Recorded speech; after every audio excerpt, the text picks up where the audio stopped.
size of a bedroom? Small bedroom. Except it moves.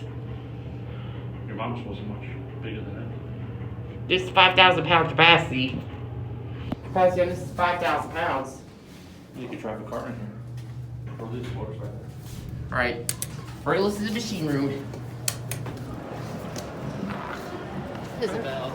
Alright, I'm gonna make sure it closes first. Alright.